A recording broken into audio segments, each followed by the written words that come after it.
the return principle, return to sender principle, na-achieve lang sana yun sa simple advisory to the House of House of Representatives panel of prosecutors.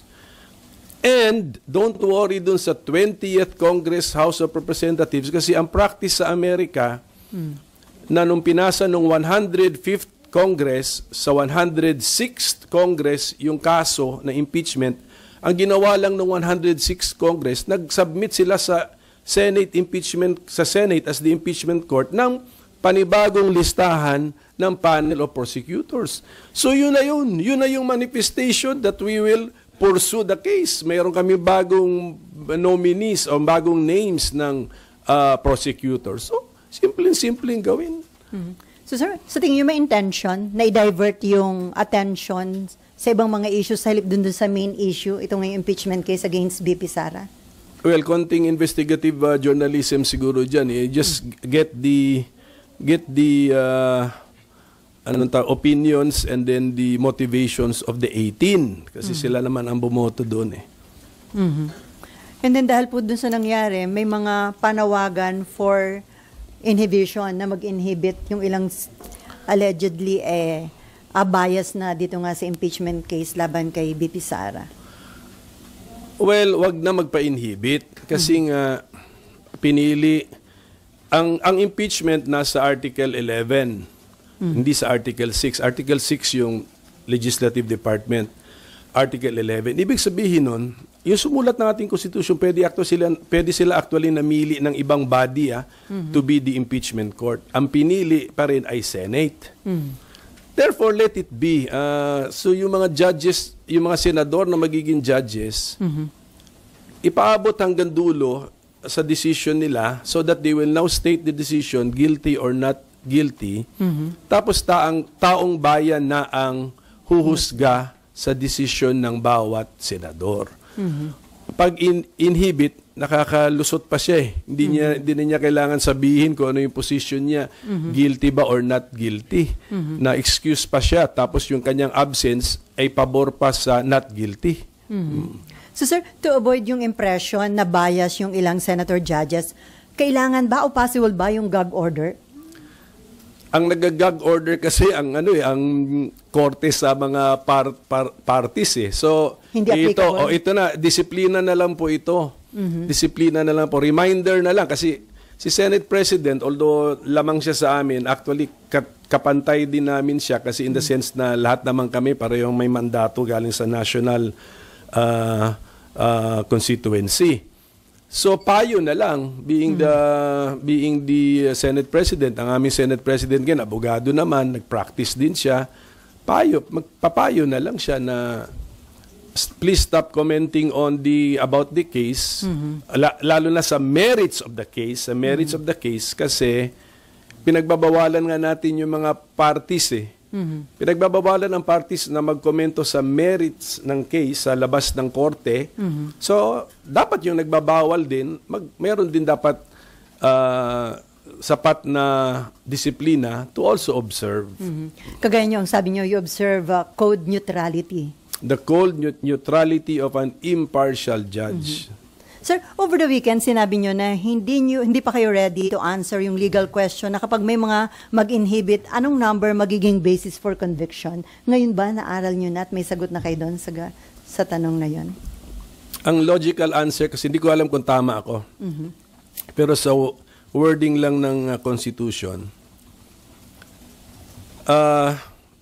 kailangan all the members of the Senate and 2/3 doon ay magsabi ng guilty bago masabi nating na-convict ang impeached officer.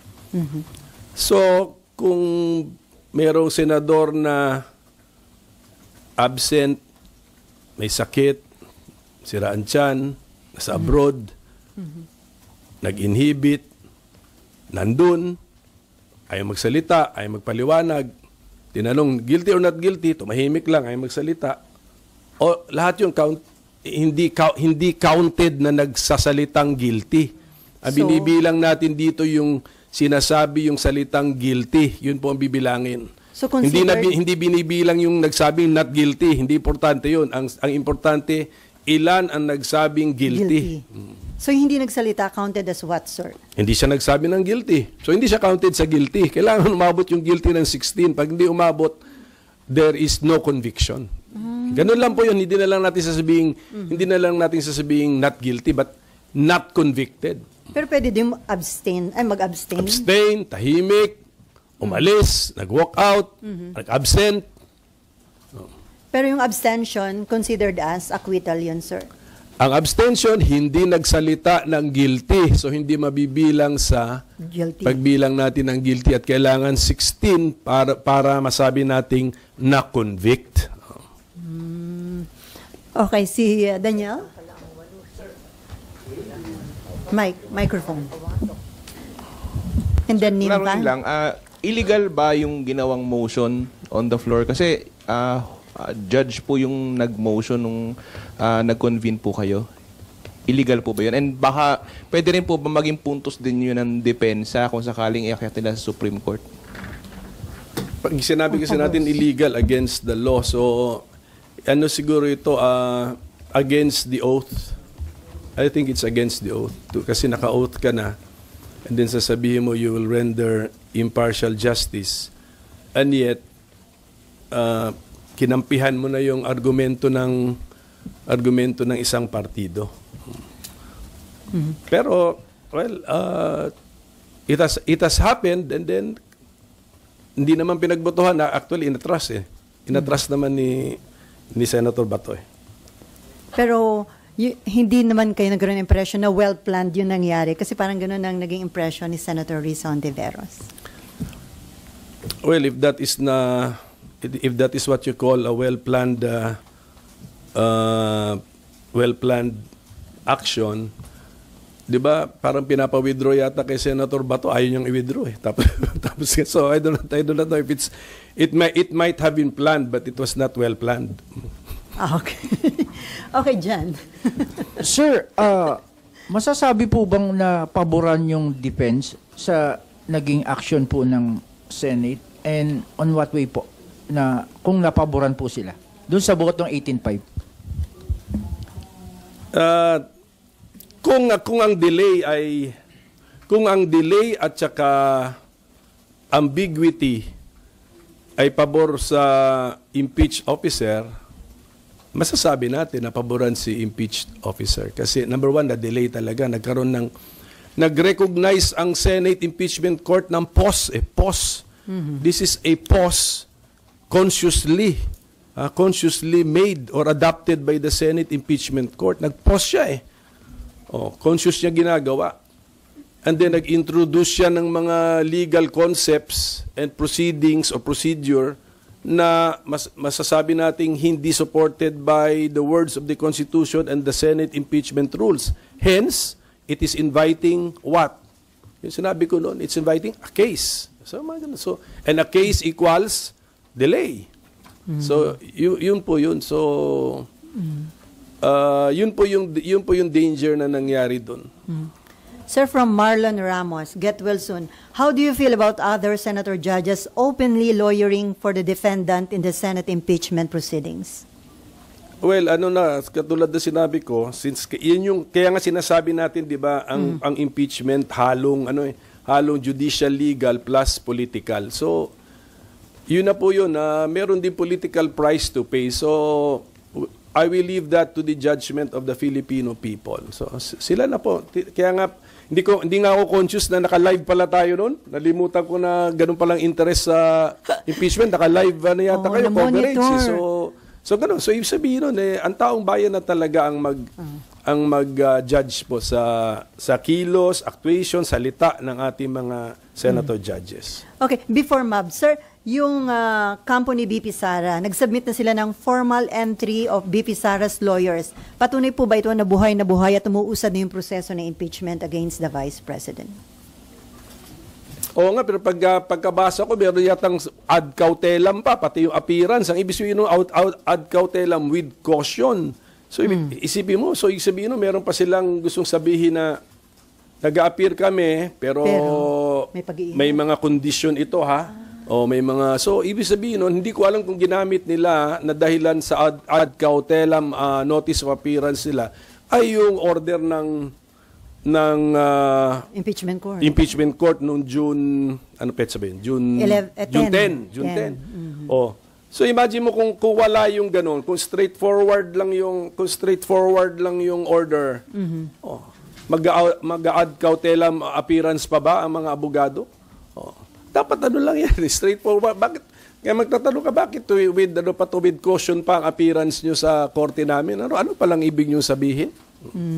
Pero considering na from Fortune, Narvasa, and Salazar legal at office, ano to, mga big time po ba itong mga abogado ni BP? Oh, kilalang law firm po yan. Okay, Mav. Sir, kapag ngayon po kasi 'di ba merong order, meron nga po pinapasubmit sa HOR. Sir, if they don't submit, what do you see happening? Meron po kasing concerns na ano ba, magkaka-deadlock, di uusad, ano pong pwedeng mangyari kaya? Yun na nga.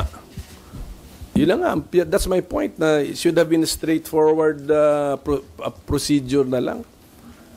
In the first place, merong ang presumption of regularity. Number 2, ang initiation, sabi ng Constitution, ang initiation ng impeachment, duty and responsibility ng House.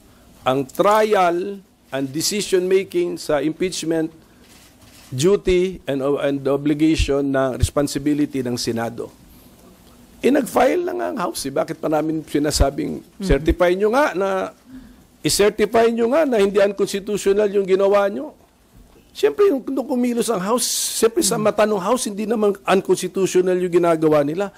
Wala namang Senate or House, pag nagpapasa kami ng batas dito, although later declared unconstitutional by the Supreme Court, nangyayari na yan. Not only today, but decades ago, nangyayari na yan.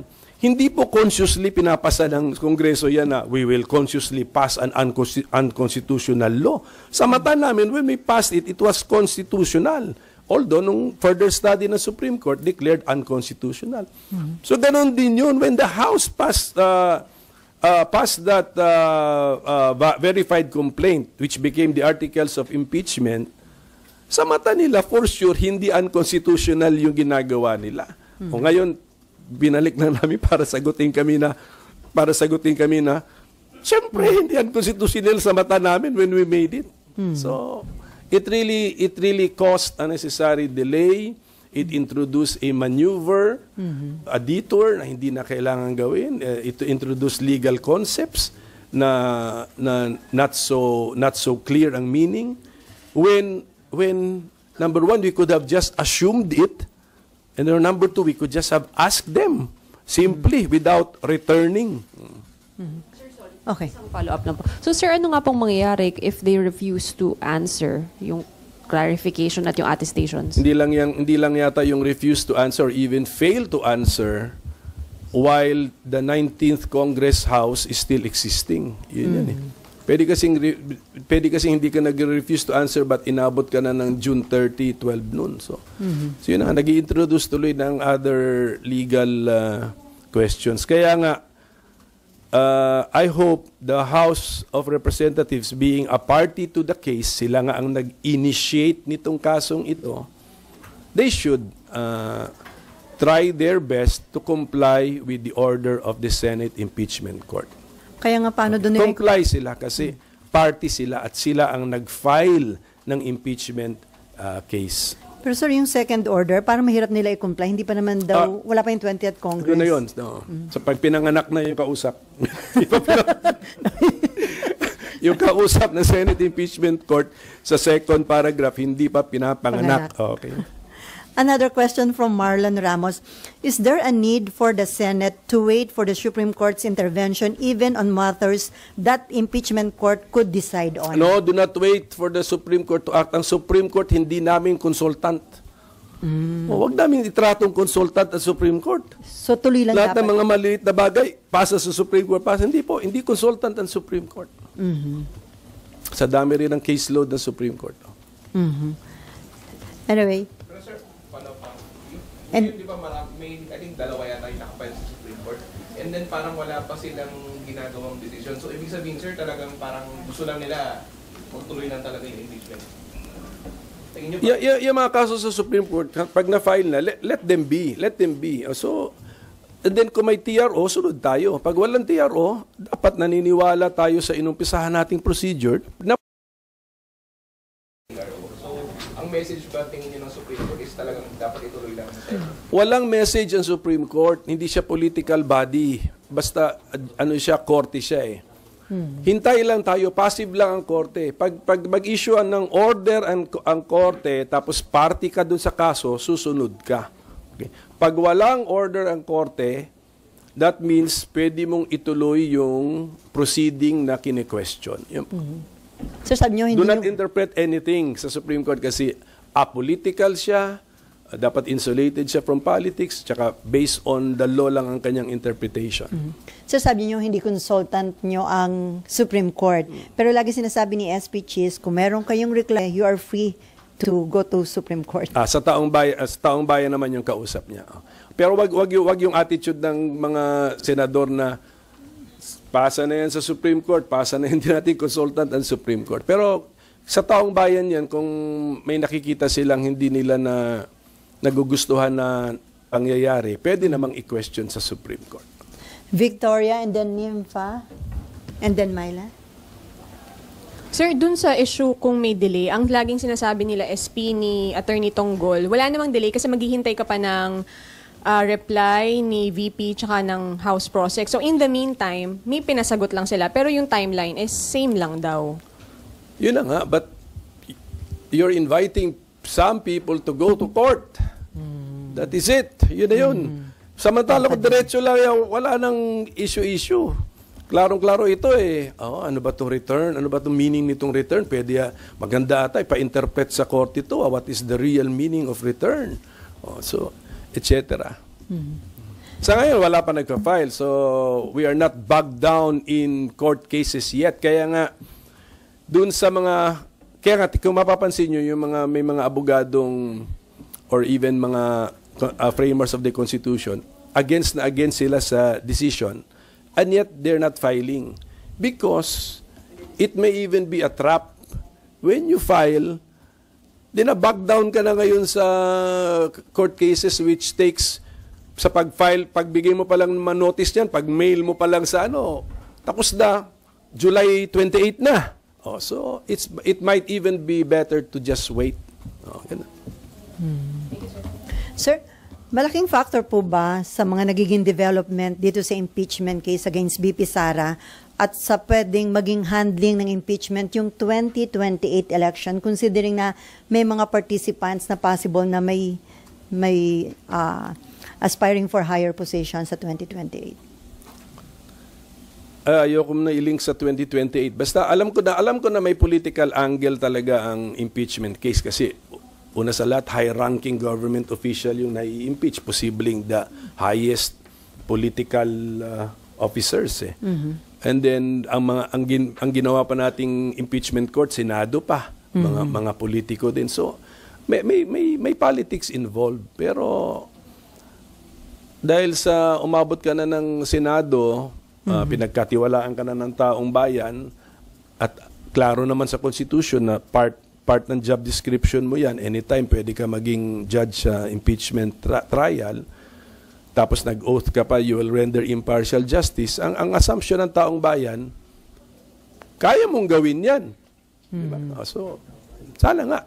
So, sila na ngayon magja-judge ang taong bayan na magsabi na, kinaya nga niya maging impartial judge. Okay, Nympha. Sorry,